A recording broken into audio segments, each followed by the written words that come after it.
যাকে বলি যে প্রধান ব্যক্তি, উনার সমসাময়িক যে কর্মকর্তারা অনেকেই এই পদে আসতে পারেননি, উনি এসেছেন লাখ লাখ শুকর।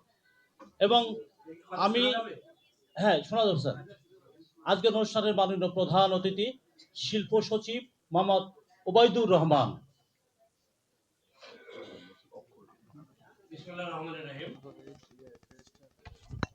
অর্থনীতি ও জনজীবন, নতুন বছরের নতুন সরকারের কাছে প্রত্যাশা, এই শীর্ষক যে আজকের আলোচনা সভা, এই আলোচনা সভার সম্মানিত সভাপতি, বিজনেস ফাইলের সম্মানিত কর্ণধার অভি চৌধুরী, মঞ্চে উপবিষ্ট রেড ক্রিসেন্টের সম্মানিত চেয়ারম্যান মহোদয় সহ আমার অন্যান্য সহকর্মীবৃন্দ এবং মঞ্চের সামনে উপবিষ্ট বিভিন্ন পর্যায়ের বিজনেস কর্মকর্তাবৃন্দ এবং সুধীবৃন্দ এবং উদ্যোক্তাগণ, আসসালামু আলাইকুম। আমি শুরুতে বলেছিলাম যে আসলে সময় কম, আসলে 12টা একটা মিটিং ছিল, 12টা একটা মিটিং বিজনেসের আমাদের বাজেটের মিটিং, সেটা অত্যন্ত গুরুত্বপূর্ণ, যেহেতু রিভাইজ বাজেট হবে আমাদের সামনে, এটার জন্য খুবই গুরুত্বপূর্ণ। আমাদের প্রারম্ভিক বক্তব্য যিনি দিয়েছেন তিনি আসলে মাইন্ড করেছেন কিনা জানি না, আমি আমার বাস্তবতাটাই আমি তুলে ধরেছিলাম এই কারণেই, কিন্তু আমি মনে করেছিলাম যে আপনাদের বক্তব্য মাঝেই আমি বক্তব্য দিয়ে চলে যাব, কিন্তু আপনাদের যারা অনেক বক্তা এখানে এসছেন এবং বিজনেস লিডাররা আছেন, এই জন্যে আর আমি যাইনি, যেহেতু ওই মিটিংটা আমার উপরে ডিপেন্ড করছে, আমি যখন যাবো হয়তো সেখানে করতে পারবো। যাই হোক, আপনাদের আজকে আজকে যে বিজনেস ফাইলের 18তম মানে শেষ করে আজকে 19তম মানে বর্ষে পদার্পণ করছে, এই জন্য আমি শিল্প মন্ত্রণালয়ের পক্ষ থেকে আমি তাদেরকে অভিনন্দন জানাচ্ছি। আগামী দিনগুলো আমাদের ম্যাডাম বলেছেন যে দীর্ঘদিন মানে 18 বছর যত সংখ্যা তৈরি হয়েছে দৈনিক, যেহেতু সেখানে আমরা আসলেই খুঁজতে পারি যে আসলে বিজনেস ফাইলটা শুধু নারী না, আমাদের বিজনেসের জন্য কতটুকু উপকার করেছে। কারণ একটা পত্রিকা, এটা হচ্ছে জীবনের দর্শন বা সমাজের দর্শন। এই দর্শনটাকে কাজে লেগে আপনারা বলছেন যে 4.5 কোটি মানুষের ব্যবসায়িক কণ্ঠস্বর, এই কণ্ঠস্বর কতটুকু আপনাদের কণ্ঠকে জনগণের সামনে, কতটুকু সরকারের সামনে উপস্থাপন করতে পেরেছে, সেটি আজকে মূল্যায়ন করার বিষয় আসছে। কারণ 19 বছর করেছেন অনেক দীর্ঘ সময়, সব পত্রিকা 19 বছর টিকেও থাকে না, আপনারা হাঁটি হাঁটি পা করে গেলে 19 বছর আসছেন, এই জন্য আমরা শিল্প মন্ত্রণালয়ের পক্ষ থেকে আপনাদেরকে ধন্যবাদ জানাচ্ছি। আগামীতে নতুন সরকারের কাছে আমরা প্রত্যাশা, আমাদের নতুন সরকারের কাছে প্রত্যাশা না, আমাদের সব সরকারের কাছেই প্রত্যাশা, আমাদের নতুন বছর এসছে, এই জন্য আমরা অন্য কোনোটা থাকলে বন্ধ করতে হবে, আপনি যেটা কথা বলছেন ওটা বন্ধ করতে হবে। আচ্ছা, তো সে কারণে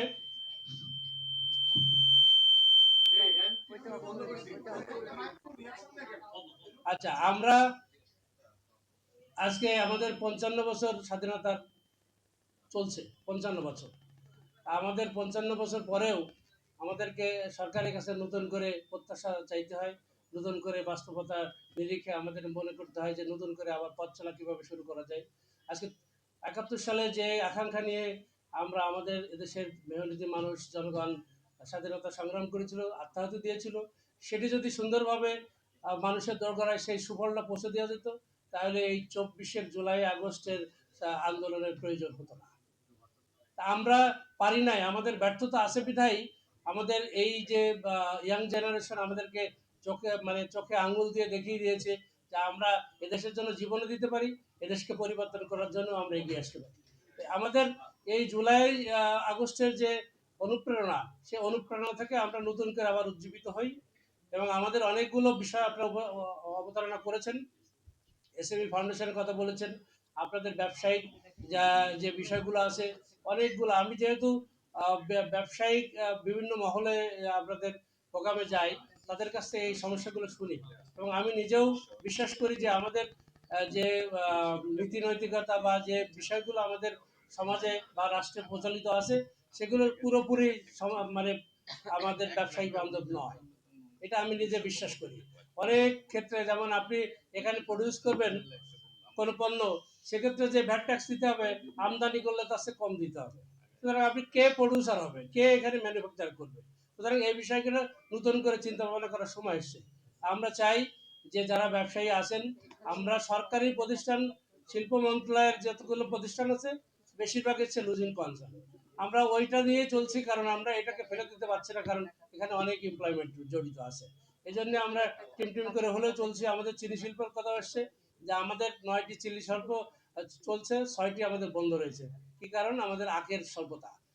আমাদের মেশিনগুলো অনেক পুরনো, সেটা আমরা রিনোভেশন করে চালাচ্ছি, কিন্তু আমাদের আখের স্বল্পতার কারণে আমাদের আমরা করতে পারছি না। আমাদের বিট ওনারা বলছেন, আমরা অনেককে বলেছি, ওনার কাছে ওনার ওই লিজ বিষয় না, আমরা যে কোনো এই যে বন্ধ প্রতিষ্ঠান, সেই বন্ধ প্রতিষ্ঠান আমরা দিতে, যে কোনো উদ্যোক্তাকে দিতে রাজি আছি, যদি আপনি ওইটাকে নিয়ে আমাদেরকে চালু করে দিতে পারেন, আমাদের এমপ্লয়মেন্ট জেনারেট করতে পারেন, কোনো অসুবিধা নেই। কিন্তু পঞ্চগড় বা অন্যগুলো এরকম স্পেসিফিক না, আমরা 6টাকেই আমরা টার্গেট করেছি। আমরা অনেককে দেখিয়েছি, অনেকে এগিয়ে আসার চেষ্টা করছে, অনেকে আবার চেষ্টা করছে যে না, এটাতে আমার দ্বারা হবে না।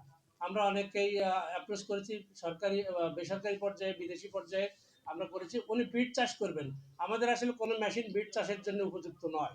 আমরা আমাদের যে মেশিনগুলো আছে, সেই মেশিন যদি আপনি কাজে লাগাতে পারেন, আপনি বিদেশ থেকে বিট আমদানি করেই হোক, আপনি যেভাবে হোক আপনি করতে পারবেন, আমাদের কোনো সমস্যা নেই। আমরা এটা এটা উদার হস্তে আপনাদেরকে আমরা বলে দিয়েছি। এই গভর্নমেন্টও বলে দিয়েছে, বিভিন্ন উদ্যোক্তা তৈরির জন্য, বিভিন্ন ইনভেস্টর আনার জন্য আমরা সর্বদা চেষ্টা করছি। এসএমই ফাউন্ডেশনের কথা বললেন, আসলে আমাদের দেশে যে ভোটারও মহিলা বেশি, আবার আবার জনসংখ্যাও মহিলা বেশি।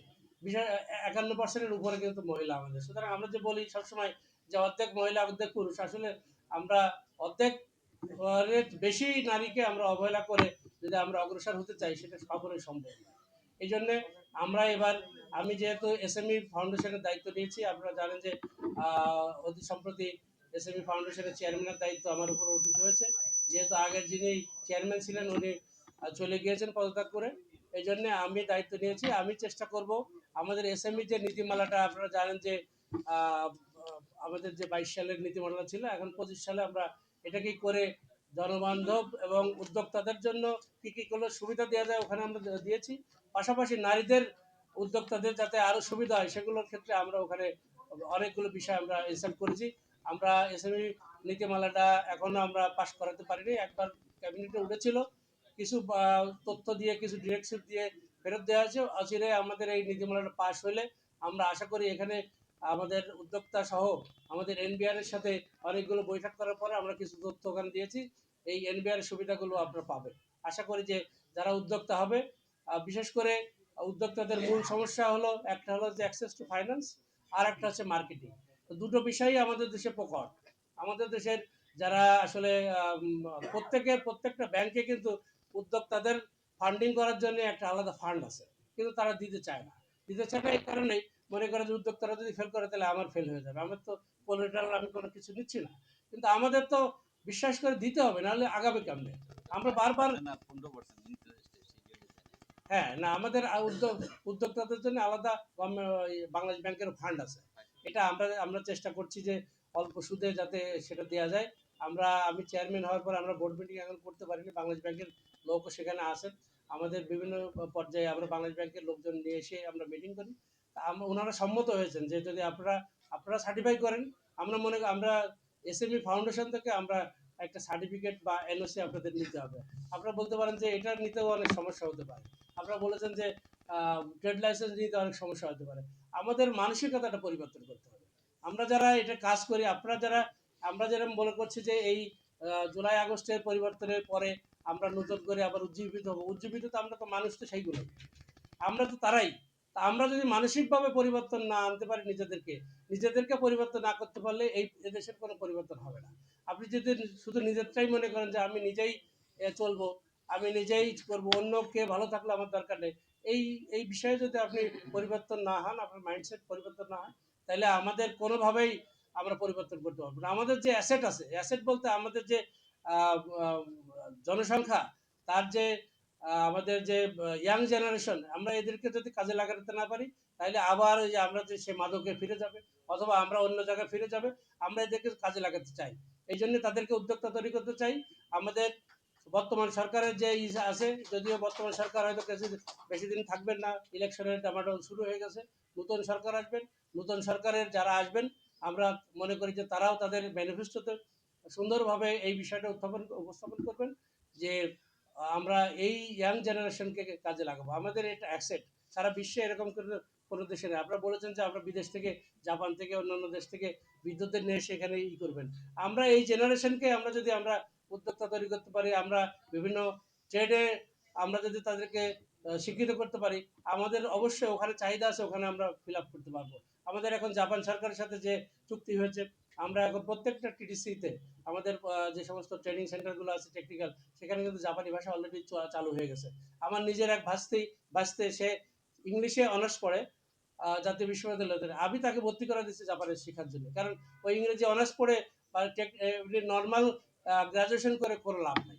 সুতরাং আমাদের টেকনিক্যালি আমাদের সাউন্ড হইতে হবে এবং আমাদের শিক্ষিত জনগোষ্ঠীকে কোনো না কোনো কাজে পারদর্শী করতে হবে, যে কাজটা তারা দেশে এবং বিদেশে তারা করতে পারে। তা আমরা এই লক্ষ্যে কাজ করে যাচ্ছি।